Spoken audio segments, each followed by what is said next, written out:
경기도권이죠. 엘리베이터 있죠. 방 3칸, 화장실 2개, 2층 건물입니다. 컨디션도 굉장히 좋습니다. 순수익은 여러분 안녕하세요. 월수이모닝콜 세연쌤입니다. 반갑습니다. 네, 오랜만에 이렇게 또 실내에서 여러분들과 함께 이야기를 나눠볼까 합니다. 여러분 날씨가 많이 춥기 때문에 요즘 건강 항상 챙기시고요. 그리고 옷 항상 따뜻하게 입고 다니세요. 아시겠죠? 항상 건강이 최고더라고요. 자, 오늘은 단기 매도를 해서 수익을 낼 수 있는 물건에 대해서 함께 보고 공부를 해볼까 하는데요. 투자금이 적으신 분들 같은 경우에는 이렇게 단기 매도를 통해서 내 투자금을 점점점 불려가는 투자를 너무 하고 싶어 하시잖아요. 근데 모두가 아시다시피 지금은 거래가 잘 되지 않는다라고 이제 매스컴에서도 그렇고 이미 투자를 하시는 분들이라면 피부로 많이 아마 느끼실 겁니다. 하지만 전국에 아주 곳곳에는요 또 거래가 되는 그런 지역들이 있어요. 그래서 오늘 실제로 낙찰받은 물건을 가지고요 단기 매도를 했을 때 얼마의 수익을 낼 수 있는지, 그리고 왜 단기 매도가 가능한지 이런 부분들을 함께 공부해 보도록 하겠습니다. 네, 지금부터 집중하시고요. 이세연쌤의 따라만 하세요를 보고 정말 이 영상을 막 수십 번, 수백 번씩 돌려본다고 하시더라고요.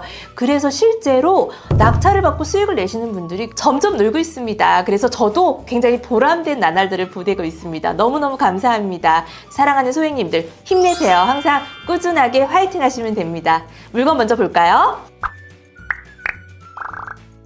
다세대 주택입니다. 빌라이고요. 경기 시흥시 정왕동에 있는 물건이고요. 대지권은 7평.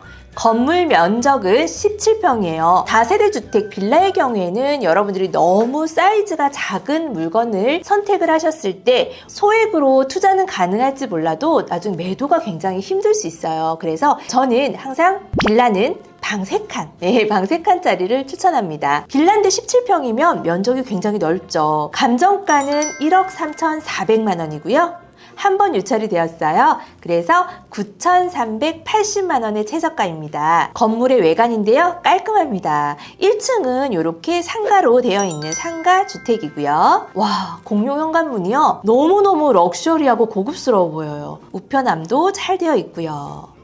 자, 이 옆에 건물 빨간 벽돌보다는 우리가 보고 있는 물건이 조금 더 든든해 보이죠? 보시면 방이 하나, 2개, 3개고요. 화장실이 하나, 2개. 화장실이 2개나 돼요. 너무 좋은데요? 그런데다가 굉장히 저렴해요. 건물 내부의 사진을 보니까 이거 보이시나요? 엘리베이터가 있어요. 엘리베이터가 있는 건물입니다. 우리 물건은 2층이에요. 그래서 뭐 엘리베이터가 있던지 없던지 상관은 없지만 그래도 엘리베이터가 없는 것보다는 엘리베이터가 있는 건물을 또 선호하는 수요층들이 있기 때문에, 그렇다고 엘리베이터가 있다고 해서 또 그렇게 많이 비싼 건 아니거든요. 이럴 때에는요 엘리베이터가 있는 것과 엘리베이터가 없는 빌라를 같이 조사를 해서 시세가 어느 정도 두 개가 차이가 나는지를 꼭 보셔야 돼요. 만약에 우리 물건은 엘리베이터가 있기 때문에 문제가 되지 않지만 엘리베이터가 없는 물건을 내가 입찰 준비를 한다면 주변에 엘리베이터가 있는 물건이 전세나 매매가에 차이가 나지 않는다면 수요층들은 반드시 이 엘리베이터가 있는 물건을 선택하겠죠. 이런 부분 굉장히 중요하거든요. 그래서 같은 금액으로 내가 어떤 물건에 투자를 할지 그런 것들도 여러분들이 공부를 하시면서 많이 고민해야 되는 부분이에요. 이 물건을 낙찰받으신 분은 저희 교육생인데요. 경린이세요. 근데 다행히도 그 전에 좀 이런 갭 투자라든지 이런 투자를 좀 해보셨던 분이셨어요. 많지는 않지만 경험이 있으셨는데 갭 투자나 일반 매물을 매수를 했을 때 좀 리스크가 있다라는 거를 깨달으시고 이 경매를 배워서 수익을 내야겠다라고 생각을 하셨다고 해요. 그래서 또 저와 함께 좋은 인연이 되었습니다. 이 물건은 처음에 입찰을 준비를 하는데요. 이 지역 부근에 사실 이 빌라뿐만 아니라 몇 개의 물건이 같이 나왔었어요. 입찰 날짜도 뭐 하루 이틀 정도 차이가 났고요. 그래서 어떤 물건을 선택해야 하는지 좀 어려워하셨던 부분들이 있는데요. 배운 대로 조사를 다 하시고 저하고 이제 입찰 상담을 1대1로 했어요. 그래서 제가 이 물건으로 하시죠. 그렇게 말씀을 드렸습니다. 그래서 왜냐하면 다른 물건은 엘리베이터가 없었는데 금액 차이가 많이 나지 않았어요. 그래서 저라면 이거를 할 것 같아요. 굉장히 좋은데요? 라고 말씀을 드려서 그냥 딱 이 물건 하나만 도전을 했습니다. 그럼 지도를 한번 같이 볼게요. 지도를 보시면 여기는 오이도 항이고요. 요렇게 여기만 딱 주택단지로 형성이 되어 있어요. 아파트는 없어요. 딱 주택단지로 형성이 되어 있고요. 예, 여기에 초등학교. 이 지역에 거주하시는 분들의 자녀분들은 모두 이 초등학교에 다니겠죠. 그쵸?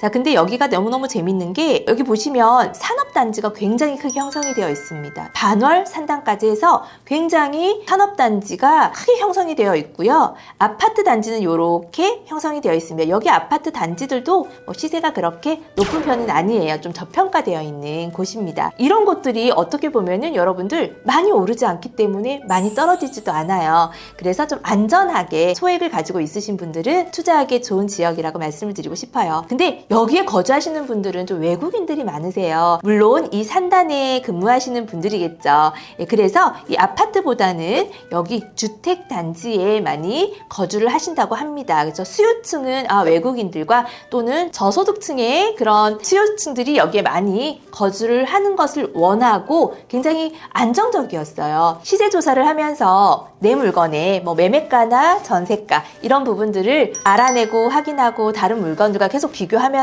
내 시세를 정확하게 판단하는 게 굉장히 중요한데요. 이 물건을 조사를 하면서 이 지역에는 외국인들이 많이 거주를 하고 그 외국인들이 이렇게 좀 저렴한 물건들 깨끗하게 나온 이런 빌라들을요 실제로 매입을 한다라는 그런 조사가 되었어요. 그래서 얼마 시세를 조사하시는 것도 중요하지만 지역적인 부분에 대한 정보, 수요층에 어떤 사람들이 분포가 되어 있고 이 지역은 어떤 특징을 가지고 있는지 그리고 소득은 어느 정도 되는지 어디에서 많이 일을 하고 계시는지 수요층의 연령대는 어떻게 되는지 이런 부분들까지 여러분들이 좀 파악을 하시면은요 내가 투자를 하시고 입찰을 하시는데 굉장히 확신이 있으실 거예요. 이 물건을 낙찰받으신 분은 정말 경매 초보자이셨기 때문에 처음 이제 조사를 하고 입찰 상담을 하는데 많이 미흡했어요.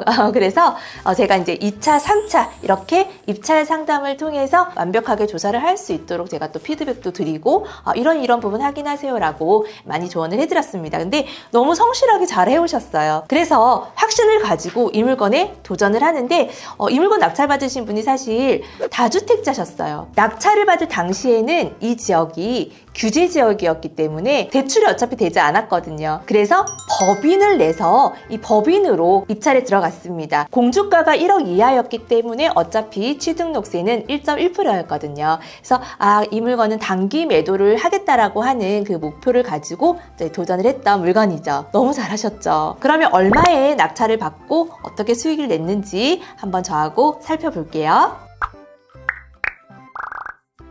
입찰은 모두 3명이 들어왔어요. 그리고 낙찰은 1억 101만 9천 원, 감정가의 75.39%로 낙찰을 받았습니다. 차순위하고 50만 원밖에 차이가 나지 않아요. 너무 잘하셨죠? 네, 너무 기뻐요.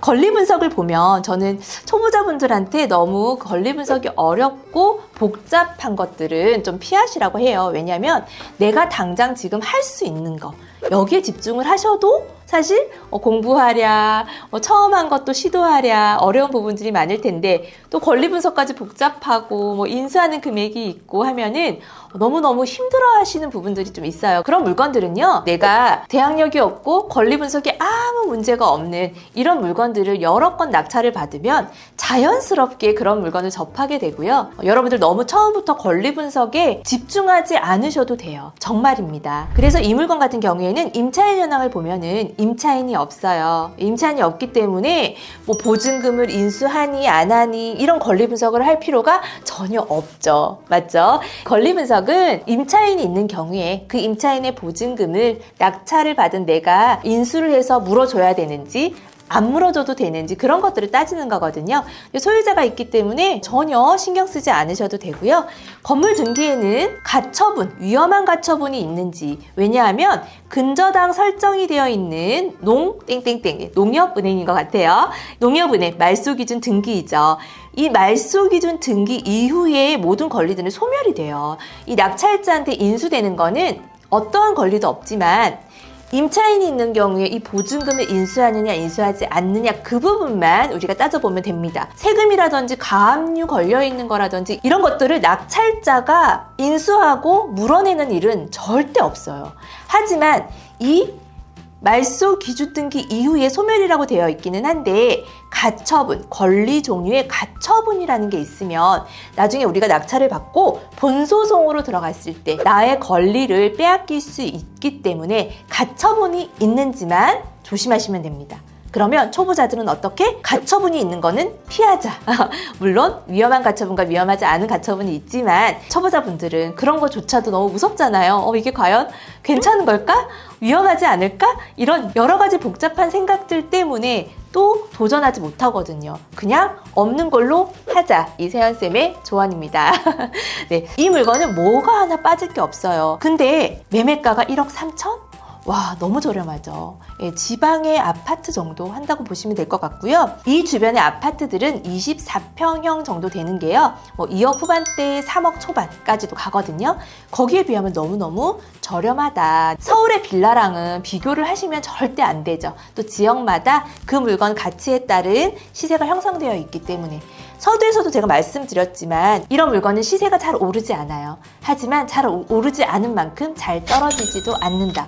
그런데 거래가 된다. 왜냐하면 수요층이 딱 정해져 있기 때문에 거래가 됩니다. 그리고 전세는 1억 선까지 맞출 수가 있고요. 우리 교육생이 낙찰받은 금액은 1억 101만 9천 원입니다. 이 19,000원을 쓰기까지 굉장히 많이 아마 고민을 하셨을 것 같습니다. 그죠? 자, 그랬을 때 시세 차익은요. 2,898만 1,000원이에요. 정확하게 말씀드리면 자, 2,898만 1,000원인데요.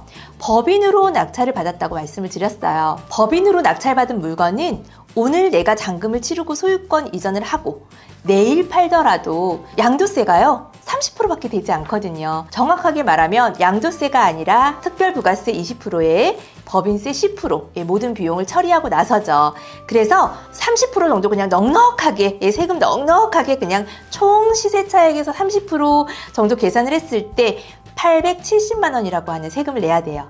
자, 2,898만 1,000원에서 870만 원을 세금으로 내면요. 순수익은 2,028만 1,000원이라고 하는 순수익이 생깁니다. 2천만 원이 되는 거죠. 너무 좋지 않나요? 자, 그런데 1억 3천에 안 팔리면 어떡하지? 1억 2,500만 원에 팔면 되죠. 1억 2,500만 원에 안 팔리면 어떡하지? 금매로 1억 2천에 팔면 되죠. 그래도 1,000만 원이나 내가 싸게 매도를 하더라도 1,000만 원의 순수익이 난다는 겁니다. 그래서 사실 저는 첫 물건은 너무 욕심내지 마시라고 말씀을 드려요. 다만 100만 원, 200만 원, 300만 원만 버시더라도 한 번의 경험을 통해서 처음부터 끝까지 모든 경험을 할 수 있고요. 이 경험들이 점점 나의 실력이 되고 이 실력들은 분명히 나한테 좋은 물건을 투자하고 그 좋은 물건을 통해서 수익을 낼 수 있는 결과를 가지고 올 겁니다. 정말 이세연쌤 장담합니다. 저는 부동산 투자를 벌써 13년째 하고 있어요. 그리고 경매는 8년째 하고 있답니다. 제가 만약에 한 물건 한 물건 입찰을 들어갈 때 욕심을 많이 냈다라면 아마 낙찰조차 되지 않았을 거예요. 욕심을 조금 덜어내고 이 물건을 통해서 최소한 내가 300만 원만 벌어보자. 500만 원도 괜찮은 것 같아. 또는 1,000만 원 벌 수 있을까? 1,000만 원 못 벌면 800만 원이라도 벌면 되지. 이런 마음을 가지고 지금까지 달려온 것 같습니다. 자, 여러분, 부동산의 상황이 좋던 좋지 않던 이런 전국에 곳곳에 또 단기 매도가 가능한 이런 물건들도 숨어 있다라는 거 오늘 세연쌤이 좀 말씀드리고 싶었고요. 자, 이 지역에 물건이 나오면 여러분들 꼭 도전하시기 바랍니다. 마지막으로 우리 사랑하는 소행님들께 제가 좋은 메시지 남기고 마치도록 할게요. 할 수 있어 말고 할 거야. 가고 싶다 말고 갈 거야. 되게 해주세요 말고 될 거야. 말은 힘이 세니까 여러분들 말하는 대로 이루어집니다. 항상 좋은 생각하시고 항상 잘 될 거라고 자신을 믿으세요. 그럼 화이팅! 같이 힘차게 외치고 마칠게요. 자, 하나, 둘, 셋! 화이팅! 안녕! 다음에 만나요.